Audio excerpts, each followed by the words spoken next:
ఇవాళ విజయోత్సవ సభలు జరుపుకున్నది రాష్ట్ర ప్రభుత్వం.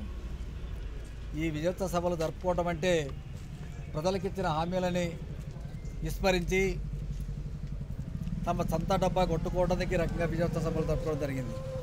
వాస్తవంగా అత్యధిక భాగం ఇచ్చిన హామీలు అమలు నేరైన నేపథ్యంలో ప్రజలు ఇప్పటికే ప్రభుత్వం మీద పెదవిరిచేసే ఒక నేపథ్యం ఏర్పడి ఉన్నటువంటి పరిస్థితి ఉంది. అందులో భాగంగానే ఈ బస్సులకు సంబంధించినటువంటి యొక్క రద్దీని తక్షణమే అరికట్టాలంటే కొత్త బస్సులు వేయడం వల్ల, కొత్త కండక్టర్లు డ్రైవర్లను నియమించడం వల్ల ఈ రద్దీని నియంత్రణ చేయడానికి ఆస్కారం ఉంది. ఈరోజు ఈ జంట నగరాలలో కాకుండా ఏ జిల్లాలో చూసినా కానీ కాలు పెట్టడానికి సందులేనటువంటి నేపథ్యం ఏర్పడింది. మహిళా కండక్టర్లు తీవ్రమైన ఇబ్బందులకు గురవుతుంది. ఈ చివరి నుండి ఆ చివరకు పోవాలంటే నరక వేదన పడుతున్న ఒక మహిళా కండక్టర్ల యొక్క ఇబ్బందులు అలివిగాని పరిస్థితులు ఉన్నాయి.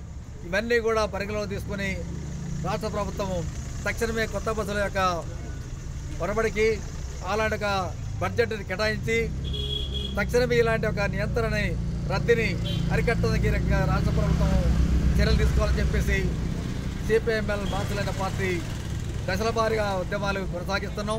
ఇప్పటికే అన్ని జిల్లా లెవెల్లో ఆర్టీసీ డిపోల ముందర ధర్నాలు జరిగినాయి, అధికారులకు మెమోరియల్ జరిగింది. అయినా వాళ్ళ యొక్క స్పందన నేటి వరకు కూడా లేని నేపథ్యంలో ఈరోజు ఈ రాజధాని నగరంలో ఈ యొక్క ధర్నా జరుగుతుంది. ఈ ధర్నాను ఉద్దేశించి కూడా తక్షణమే అధికారులు కానీ సీఎం కానీ స్పందించి ఈ సమస్యని పరిష్కారం కిరగా కోరుకోవాలని చెప్పేసి సిపిఐఎంఎల్ మార్చులైన డిమాండ్ చేస్తుంది.